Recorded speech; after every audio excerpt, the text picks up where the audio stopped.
अपना एक टॉपिक, छोटा सा टॉपिक, ज्यादा क्वेश्चन नहीं बनते हैं, बहुत कम सवाल बनते हैं इससे, और एक साधारण सा और व्यवहारिक सा टॉपिक है ये, जिसका नाम था निरीक्षण एवं पर्यवेक्षण। एवं पर्यवेक्षण इंग्लिश में क्या नाम था? इंस्पेक्शन और सुपरविजन। तो पहले जो हम शब्द पढ़ रहे थे कौन सा? निरीक्षण। किससे बना है? इंस्पेक्टर से बना हुआ है ये।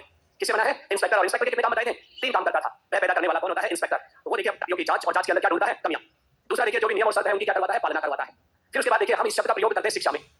इसमें करते हैं, और जैसे इसको शिक्षा में प्रयोग करते हैं तो ये बन जाता है शैक्षिक निरीक्षण, एजुकेशनल इंस्पेक्शन। अब ये काम करेगा, देखिए शैक्षिक कार्यों का निरीक्षण करेगा। शैक्षिक कार्यों का क्या करेगा? निरीक्षण किया जाएगा इसमें। निरीक्षण का मतलब क्या होता है? बात ये आती है अब यहाँ। निरीक्षण का अर्थ क्या है? निरीक्षण का अर्थ होता है जांच करना या अवलोकन करना। तो यहाँ देखिए इसका क्या लिया जाएगा? शैक्षिक कार्यों की क्या करना? जांच या अवलोकन। लिखो तो आप सबसे पहले निरीक्षण शब्द का अर्थ लिखवा दिया था। देखो निरीक्षण शब्द का अर्थ जांच करना या अवलोकन करना। जांच करना या अवलोकन करना। अब लिखो दूसरा शब्द शैक्षिक निरीक्षण। दूसरा शब्द लिखिए शैक्षिक निरीक्षण। क्या होगा इसका? शैक्षिक कार्यों की जांच या अवलोकन करना। शैक्षिक कार्यों की जांच या अवलोकन करना। जांच या अवलोकन करना। देखिए दूसरी चीज हमें फॉर्मूले के रूप में लिखे ताकि हमें याद रहे। शैक्षिक निरीक्षण बराबर या तो क्या करेगा वो? जांच या अवलोकन। किस चीज की जांच करेगा? कमियों की। सुधार की नहीं करता वो, किस चीज की जांच करता है? कमी या कठिनाई या त्रुटियां क्या क्या है उनकी जांच करना। इसलिए हम लिखते हैं त्रुटियों की। और यही हमारा क्या कहलाएगा? शैक्षिक निरीक्षण। दो चीजें हैं इसमें, एक तो अवलोकन या जांच और दूसरा त्रुटि। इन दोनों की क्या की जाती है? इसके अंदर जांच की जाती है। अपने आप ही देखिए भाव डेवलप हो गया। कमी निकालने का काम उस व्यक्ति का होता है जिसका दृष्टिकोण कैसा हो? दृष्टिकोण कैसा हो? नकारात्मक। दृष्टिकोण यानी नजरिया कैसा हो? नकारात्मक हो। और जिसका नजरिया देखिए नेगेटिविटी से भरा पड़ा है उसको तो कमियां कमियां नजर आएंगी, अच्छाइयां तो दिखती नहीं है। इसलिए देखिए दृष्टिकोण कैसा कार्य है इसका? नकारात्मक। तो याद करने की रख लेना। अवलोकन का इसका निरीक्षण का होता है अवलोकन करना, और अवलोकन भी किसका? त्रुटियों का। लिखो इसके बाद एक परिभाषा लिखिए। दृष्टिकोण कैसा होता है? नकारात्मक। परिभाषा लिखिए अपने इसमें वेबस्टर शब्दकोश के अनुसार। लिख देता हूं वेबस्टर, वो भी अंग्रेजी। कौन सी भाषा का? अंग्रेजी भाषा का। वेबस्टर शब्दकोश के अनुसार। शब्दकोश के अनुसार बहुत सिंपल सी परिभाषा दी गई है। शैक्षिक कार्यों का क्या करना? जांच करना। तो वो मैं लिखवा देता हूं वेबस्टर शब्दकोश के अनुसार। लिखो इसमें डैश लगा के। शैक्षिक निरीक्षण का अर्थ, शैक्षिक निरीक्षण का अर्थ विद्यालय के कार्यों की जांच करना। शैक्षिक निरीक्षण का अर्थ विद्यालय के कार्यों की जांच करना। शैक्षिक निरीक्षण का अर्थ क्या है? विद्यालय के कार्यों की जांच करना। दूसरी डेफिनेशन और लिखो यूनेस्को के अनुसार। एक परिभाषा और लिखिए यूनेस्को के अनुसार। शैक्षिक निरीक्षण का अर्थ, शैक्षिक निरीक्षण का अर्थ ना, शैक्षिक निरीक्षण का उद्देश्य, शैक्षिक निरीक्षण का उद्देश्य शिक्षण में उन्नति करना। शिक्षण में उन्नति करना। तो देखिए इन्होंने तो क्या कहा? विद्यालय कार्यों की जांच करना। इन्होंने क्या कह दिया? क्या करना? इसका मूल काम क्या है? उन्नति करना। तो ये दोनों देखिए हमारे पास है। एक और है इसकी परिभाषा, 3 परिभाषाएं हैं। तो लिखिए बार एवं बर्टन के अनुसार। लिख देता हूं मैं बार एवं बर्टन के अनुसार। बार एवं बर्टन के अनुसार लिखिए इस परिभाषा को भी। निरीक्षण वह प्रक्रिया है, निरीक्षण वह प्रक्रिया है, निरीक्षण वह प्रक्रिया है जो एक आधार प्रस्तुत करती है, जो एक आधार प्रस्तुत करती है, आधार प्रस्तुत करती है जिस पर शिक्षण की उन्नति, जिस पर शिक्षण की उन्नति, शिक्षण की उन्नति हेतु सभी कार्यक्रम, उन्नति हेतु सभी कार्यक्रम किए जाते हैं, सभी कार्यक्रम किए जाते हैं। अब बात करते हैं शिक्षण की विशेषताएं। ना निरीक्षण की विशेषताएं। निरीक्षण की विशेषताएं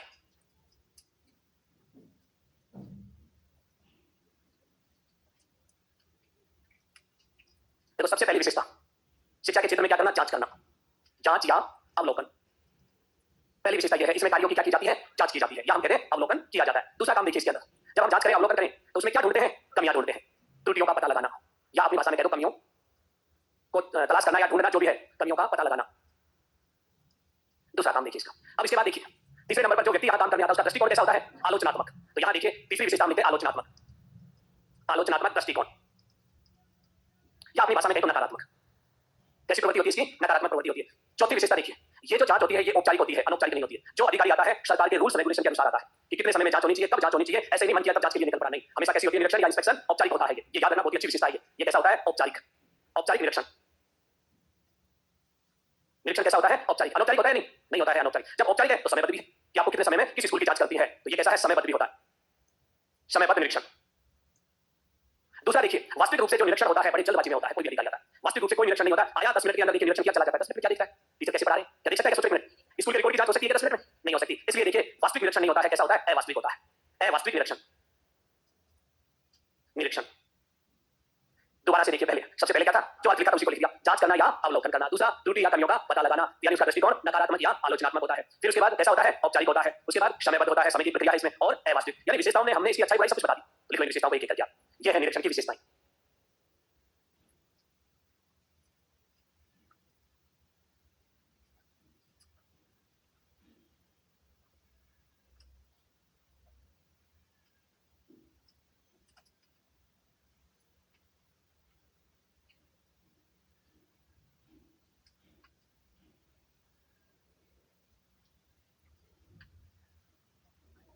हाँ जी। अर्थ तो देखिए उसका शाब्दिक अर्थ या उस संकल्पना के अर्थ को बताया जाता है। विशेषता बनती किससे है? अर्थ से, परिभाषाओं से, इनसे तो बनाते हैं विशेषता, कोई अलग से थोड़ी होती है। निरीक्षण में अनुशासन बढ़ता है या घटता है? अनुशासन की प्रवृत्ति बढ़ती है या घटती है? क्योंकि निरीक्षण का नाम लेते ही व्यक्ति जो लापरवाह है वो भी क्या हो जाता है? या जांच होने वाली है, टाइम पे जाना है। तो अनुशासन में क्या होती है? इससे वृद्धि होती है। एक विशेषता और लिख लेना, ये एक बार पूछी गई थी विशेषता उच्च स्तर पर, अनुशासन में वृद्धि।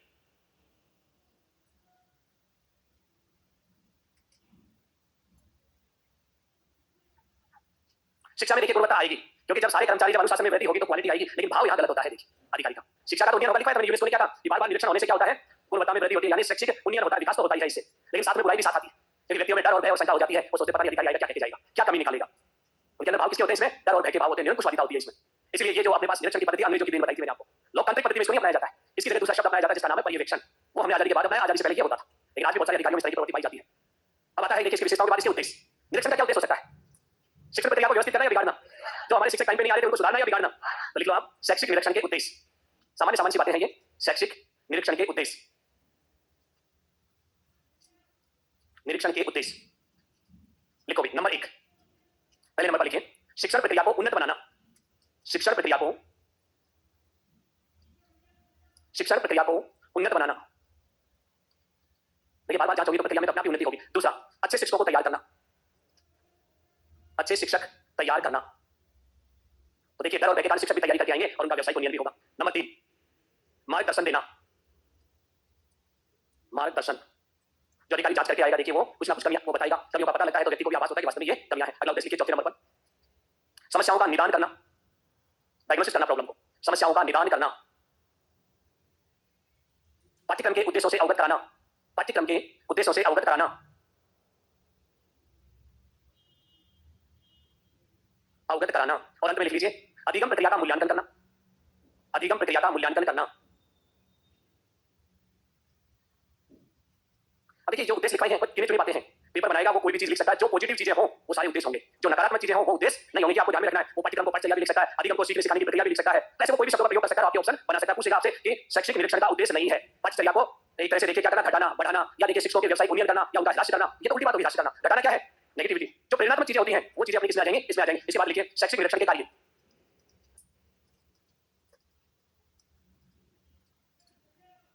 तीन प्रकार के कार्य बताए हैं। देखिए कोई भी निरीक्षण करने आता है तो तीन काम होते हैं उसके। एक कार्य तो होता है प्रशासनिक,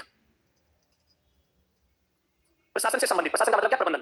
किससे रिलेटेड होता है? प्रबंधन का काम देखना। बिल्कुल सही बात है, जो निरीक्षण करने वाला इंस्पेक्टर होता है प्रबंधन तो करता ही है। ये प्रशासनिक, जैसे कर्मचारियों को वेतन देना, जैसे भी उनको आवश्यकता होती है उनकी समस्याओं को सुनना, तो पहला काम है प्रशासनिक। दूसरा कार्य देखिए जो इसमें बताया गया है वो है यहाँ पर निरीक्षण का जांच करने का। निरीक्षण कार्य जांच सामान्यतः तीन होती है। एक जांच तो होती है कक्षा कक्ष की, आएगा अधिकारी किसमें जाएगा? सीधा क्लासरूम में जाएगा और जाकर देखेगा उसकी व्यवस्था सही है या नहीं, बच्चे सही से बैठे हैं या नहीं, वहां पर उचित देखिए प्रकाश और लाइट की व्यवस्था है या नहीं, हवादार कमरा है या नहीं, इन चीजों की जांच करना। बच्चों के लिए बैठने के लिए फर्नीचर है या नहीं है, कहीं फर्नीचर तो है, तोड़ फोड़ के ढेर तो नहीं लगा रखा, कमरे में कचरे के ढेर तो नहीं है। ये करता है निरीक्षण। दूसरा देखिए शिक्षण का निरीक्षण करेगा। शिक्षण का कि जो टीचर पढ़ा रहा है उसका निरीक्षण करेगा कि वो जो पढ़ा रहा है उसके पीछे बैठ जाएगा, जाकर पढ़ाओ दिया टीचर पढ़ाता रहेगा अपने पीरियड में, तो शिक्षण के कार्य का क्या करेगा? निरीक्षण। शिक्षण का निरीक्षण। तीसरा काम उस बच्चे को जो गृह कार्य दिया गया है वो सही से दिया जा रहा है या नहीं, तो गृह कार्य का निरीक्षण देखो। निरीक्षण कितना है? कक्षा कक्ष, शिक्षण प्रक्रिया का और गृह कार्य का और वहां की व्यवस्थाओं का भी हो सकता है। ये तो क्या निरीक्षण? ये कैसा था? प्रशासन संबंधी विभिन्न प्रकार की क्या करना? व्यवस्थाएं करना, कर्मचारियों को लगाना, उनका हटाना, दूसरी जगह आवश्यकता है तो ट्रांसफर करना उनका, ये सब कार्य किसमें होंगे? प्रशासन। एक होता है संपर्क कार्य। तीन काम बताए हैं। संपर्क कार्य, लोगों से देखिए संपर्क करना, जैसे अभिभावकों से बातचीत करना, पूछना कि टीचर पढ़ाते हैं या नहीं पढ़ाते, स्कूल से चलता है या नहीं चलता। अभिभावक या समुदाय, या देखिए अपने उच्च अधिकारियों से भी पूछता है, वो नीचे वाले अधीनस्थ कर्मचारी उनसे भी करता है, बराबर वालों से भी बातचीत। तो संप्रेषण यहाँ पर दो तरह का होता है, क्षैतिज और लंबवत। क्षैतिज कैसा होता है? बराबर वालों के लिए। लंबवत कैसा होगा? उच्च और निम्न के बीच में दो तरह का। देखिए अगर खुद बड़ा है तो नीचे वाले को आदेश देगा, और यदि दूसरा अधिकारी उससे भी बड़ा है तो उसे निवेदन के रूप में पूछेगा। तो यहाँ कितने प्रकार के कार्य बताए गए हैं? तीन। ये याद रखना है। पहला प्रशासनिक, दूसरा निरीक्षण, तीसरा उतारो इनको। प्रबंधन में क्या आते हैं? जैसे वेतन, भत्ते जो कर्मचारियों को मिलते हैं, अवकाश, ये सब प्रशासन का काम है। कर्मचारियों को वेतन भत्ते, उनके नियम, उनकी छुट्टियां स्वीकृत करना। दूसरा निरीक्षण कक्षा कक्ष का, संस्था का, शिक्षण का, गृह कार्य का। और लास्ट में क्या है? संपर्क करना, अभिभावकों से, समुदाय से, सरकार से, अधिकारियों से, किसी भी संपर्क हो सकते हैं, अभिभावक, समुदाय या अधिकारी। संपर्क करना।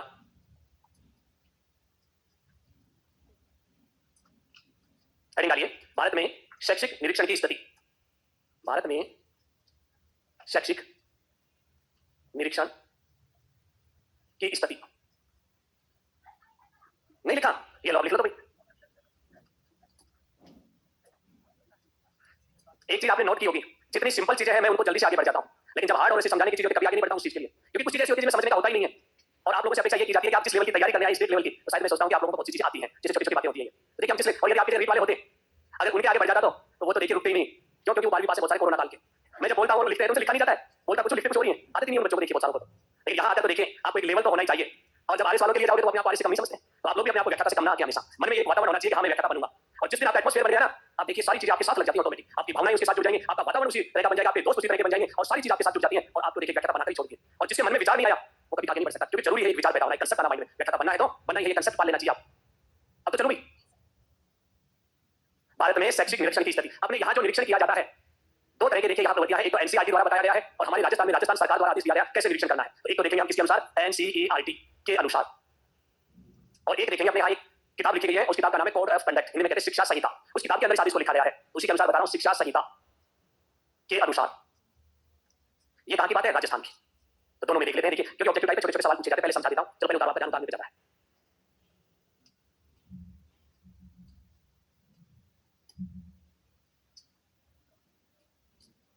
मैं देख रहा हूं हरे पेन ज्यादा है, इसको कल से घर पे रख देना हरे पेन को अलमारी में, जहां आपके जो देवी देवता है उनके पास, क्योंकि आपके हाथ से ही लेंगे हम और उसी दिन ले जाएंगे। उसको लाना नहीं है उस पेन को, उस पेन की कदर करो, इज्जत करो आप। अभी से उसको बेहतरीन से बना रखा है। देखो देखिए हरे पेन लेके बैठे हैं, अरे नौकरी में लग जाओगे तो पेन का चार्ज भी खत्म हो जाएगा। मैं बार बार रोज ये बात कहते जाता हूं, कोई फर्क ही नहीं पड़ता है ना, सीखने रहे होगे हम तो। देखिए एनसीईआरटी में क्या कहा गया है, एक साल में 120 दिन निरीक्षण करना चाहिए अधिकारी को।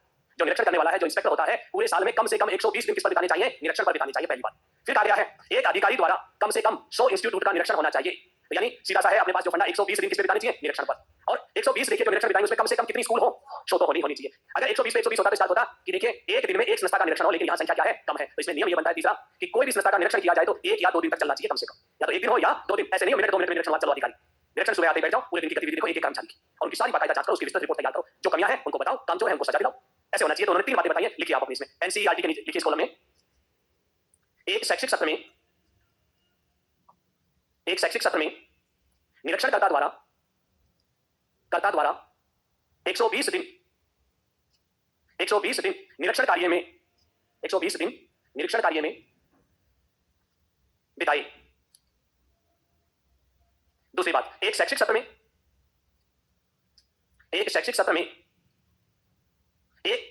में कम से कम या औसत, एक शैक्षिक सत्र में औसत 100 संस्थाओं का निरीक्षण हो। उसके बाद नंबर 3, निरीक्षण कार्य 1 या 2 दिन का हो, मिनट 2 मिनट का नहीं हो। कितने का हो? 1 या 2 दिन चलने वाला होना चाहिए। हमारे राजस्थान में क्या कहते हैं, जारी किया पूरी देश के लिए निरीक्षण के बारे में देखिए। और यहाँ से ये 3 लाइनें दे देगा, इनमें से पूछेगा कौन सी लाइन गलत है, ये 3 तो सही होंगी, एक लाइन और बना देगा, वो क्या हो जाएगी? गलत। ये पूछेगा इसमें। अब बात करते हैं हमारे राजस्थान की। देखो पहले समझ लीजिए राजस्थान में क्या कहा गया है, किसी भी स्कूल में 30 से कम शिक्षक होने पर 3 बार निरीक्षण होना चाहिए। 30 से कम टीचर है तो 3 बार देखिए साल में क्या होना चाहिए? जांच होनी चाहिए टीचर के कार्यों की, जिनमें से एक बार बताकर एक बार बिना बताए, यानी एक तो सडन हो उसकी और एक कैसी हो? पूर्व सूचना के आधार पर। एक तो कह दो दिनांक कितने को, कालांश नंबर कितने की तुम्हारी जांच होगी, ये तो हो गया पूर्व सूचित। एक होता है असूचित, सडन आकस्मिक, बिना बताए अचानक से क्लास के अंदर और उसकी जांच करो। और तीसरा जो बच गया वो उसके ऊपर निर्भर है कि वो चाहता क्या है, कि किस तरह की जांच करना चाहता है। अब उसके बाद देखिए दूसरी बात, 30 से अधिक टीचर होने पर एक शैक्षिक सत्र में 2 बार जांच हो, क्योंकि टीचरों की संख्या ज्यादा होगी तो ज्यादा जांच हो ही नहीं सकती। तो कितनी बार होनी चाहिए? 2 बार, एक बार सूचित और एक बार असूचित जांच हो। फिर आता है देखिए स्कूल के अंदर बहुत सारे कार्यभार हैं, प्रभारी होते हैं, परीक्षा प्रभारी है, कंप्यूटर प्रभारी है, कार्यालय प्रभारी। तो कार्यालय की जांच भी साल में 2 बार होनी चाहिए। बाबूजी के कामों की जांच करो, फीस वगैरह का गबन तो नहीं कर रखा है, दस्तावेज सही है या नहीं है, पीसी में कोई चक्कर तो नहीं है, उसकी भी जांच होनी चाहिए। देखिए कितनी बार? साल में 2 बार। जो प्रभारी बनाए हैं आपने उन प्रभारियों की भी जांच होनी चाहिए साल में। तो ये नियम कहां पर है? अपने यहाँ राजस्थान में तो लिखो 30 अध्यापकों तक 3 बार जांच, 3 बार निरीक्षण हो। दूसरी बात, 30 से कम अध्यापक, 30, ये गलत लिख दिया मैंने, 1 मिनट जी 30 अध्यापकों तक 3 बार निरीक्षण। 30 से अधिक अध्यापक होने पर 2 बार निरीक्षण किया जाए।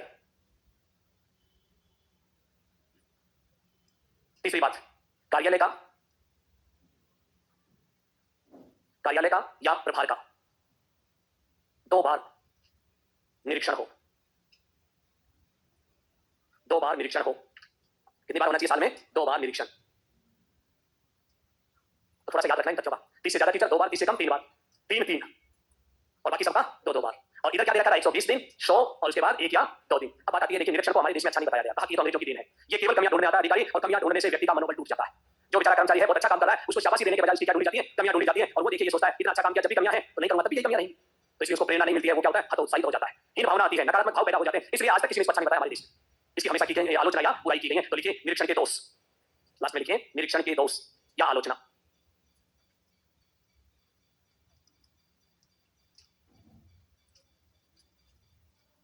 सबसे पहली आलोचना देखिए, क्योंकि ये जो प्रवृत्ति आई है कहां से आई? अंग्रेजों की देन है, हमारे देश की प्रवृत्ति नहीं थी। तो पहली आलोचना देखिए, लिखिए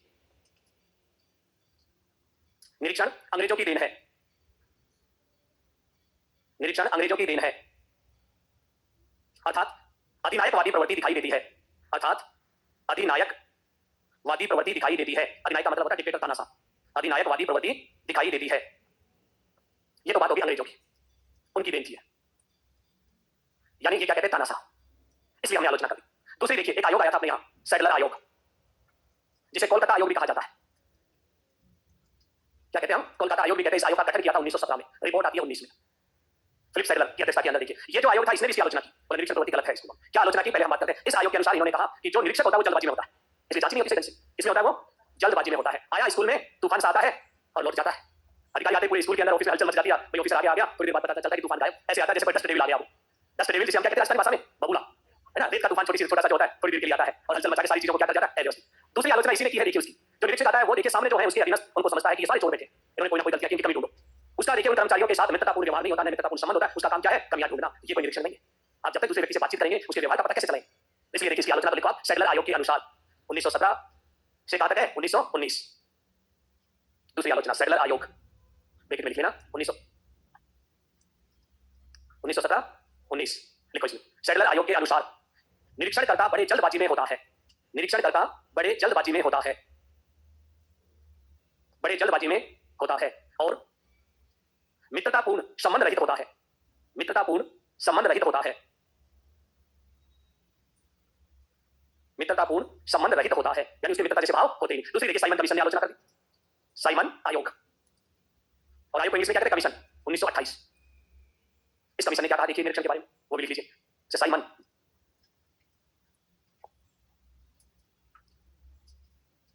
लिखो कब आई थी इसकी रिपोर्ट? अपने देश में तो काफी नारे लगे थे इसके। लाला लाजपत राय के बारे में कहा जाता है इसी आयोग के समय विरोध में, लाहौर में कहां पर उनके लाठीचार्ज हुआ था है, तो ये वही कमीशन है जिसका विरोध किया था भारतीयों। इस कमीशन ने निरीक्षण की आलोचना की। इन्होंने ये कहा जो निरीक्षण करता होता है मात्र उसका एक उद्देश्य यही होता है कमियां ढूंढना, और कमियां ढूंढने वाला देखिए कभी भी अच्छा हो ही नहीं सकता। लिखो साइमन कमीशन के अनुसार निरीक्षणकर्ता स्कूल की कमियों पर, निरीक्षणकर्ता स्कूल की कमियों पर अधिक ध्यान देता है, स्कूल की कमियों पर अधिक ध्यान देता है। और सबसे बड़ी आलोचना की थी माध्यमिक शिक्षा आयोग ने, माध्यमिक शिक्षा आयोग। इसके अध्यक्ष कौन थे? मुदालिया साहब, मुदालिया आयोग नहीं, मुदालिया सर, इसलिए इसको मुदालिया आयोग भी कहते हैं। 52 में गठन और 53 में क्या आई थी? रिपोर्ट। इन्होंने बड़ी आलोचना की और इनकी आलोचना के कारण इसे निकाल दिया गया शिक्षा से, माध्यमिक शिक्षा आयोग या मुदालिया आयोग। बिंदुवार बात करते हैं, देखो इन्होंने क्या आलोचना की। एक तो कहा इन्होंने अधिनायकवाद या तानाशाह बनकर आता है जो जांच करने आता है, बड़े अकड़ में होकर आता है वो, मैं तो जांच अधिकारी हूं, और सामने वालों को कुछ नहीं समझता, वो अपने आप को क्या समझता है? तानाशाह होता है। कितना ही सीधा हो सकती है तो उसको अकड़ आ जाती है व्यक्ति के अंदर। तो ये इन्होंने आलोचना की। लिखो जांचकर्ता या निरीक्षणकर्ता तानाशाह के रूप में, निरीक्षणकर्ता तानाशाह के रूप में डिक्टेटर बन जाता है वो, देखिए, और सोचता है मेरे से बड़ा कोई नहीं, मैं सर्विस होगा। क्या कह सकते हैं हम उसको? सर्विस। दूसरी आलोचना देखिए जो की गई है मुदालिया साहब द्वारा, केवल दिखावा मात्र। वो जो आया है तानाशाह बन के क्या कर रहा है? दिखावा करता है, केवल दिखावा मात्र, डराने धमकाने का काम है, बस दिखावा। निरीक्षण कुछ नहीं होता, ये कहता है केवल क्या होता है इसमें? दिखावा होता है। तीसरी आलोचना देखिए बहुत अच्छी, विनाशात्मक। बिल्कुल सही बात है, व्यक्ति के मनोबल को क्या कर देता है? धराशायी करता है, विनाशात्मक होता है। बिंदुवार बहुत अच्छी आलोचना की है इसने। नंबर 3 विनाशात्मक। चौथे नंबर पर देखिए आलोचना में लिखा है संख्या में कमी, निरीक्षकों की संख्या में कमी, निरीक्षणकर्ताओं या निरीक्षकों की संख्या में कमी।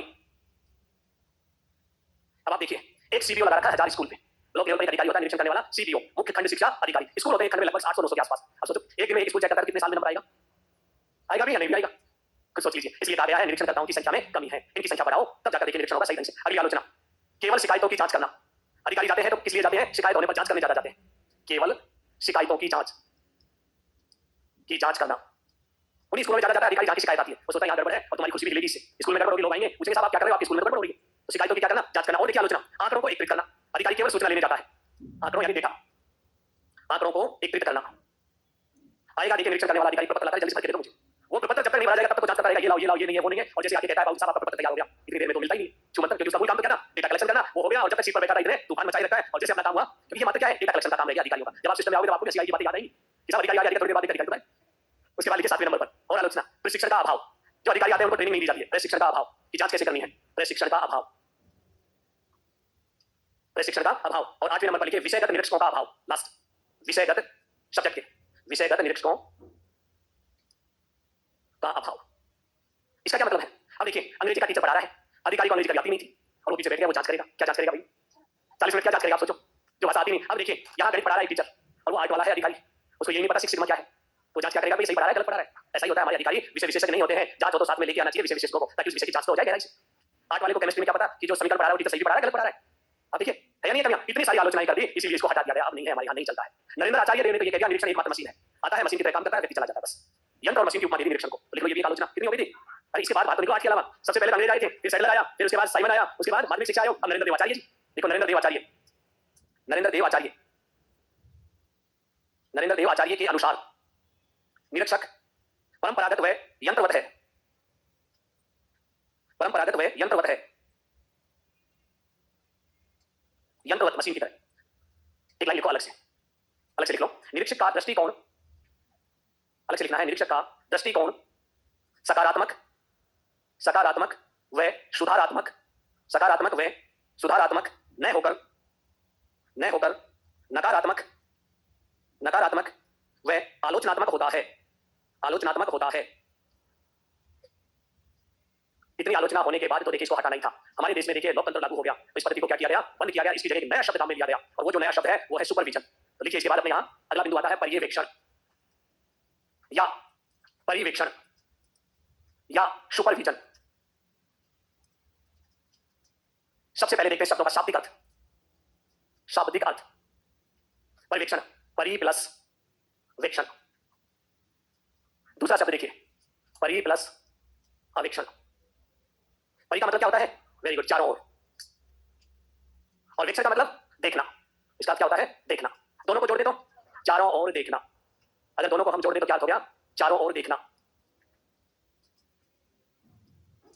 तो देखिए अपने चारों ओर सूक्ष्म नजरों से यानी ध्यान से देखना क्या कहलाता है, परिवीक्षण या परिवीक्षण दोनों कहा जाता है। अच्छा इसको मैंने परिवीक्षण लिखना था, एक मिनट, परिवीक्षण कहा गया है, विक्षण इसको सही कर लेना, पर्यवेक्षण या परिवीक्षण। दूसरा शाब्दिक अर्थ देखते हैं अंग्रेजी में, शाब्दिक अर्थ किसका देखते हैं, सुपरविजन का देखिए, सुपर प्लस विजन। सुपर का अर्थ क्या होता है, सुपर का अर्थ क्या होता है, अलौकिक या असाधारण, या असाधारण या दिव्य, या क्या होता है, दिव्य। उसके बाद आता है विजन, विजन का अर्थ क्या होता है, दृष्टि, विजन का अर्थ क्या होता है, दृष्टि। तो दोनों को जोड़ दे तो क्या हो गया, अलौकिक दृष्टि या असाधारण दृष्टि या दिव्य दृष्टि। और दिव्य दृष्टि का अर्थ होता है सूक्ष्म तरीके से किसी को देखना, बहुत ही बारीकी से देखना, ऐसी दृष्टि जो क्या हो, दिव्य हो। अर्थ लिख लेते हैं, ऐसी दृष्टि जो दिव्य हो, ऐसी दृष्टि जो दिव्य हो, अर्थात सूक्ष्म दृष्टि, किसी भी चीज को बड़ी बारीकी से देखना। ये तो है शाब्दिक अर्थ, शब्दों के जो अर्थ बनते हैं वो।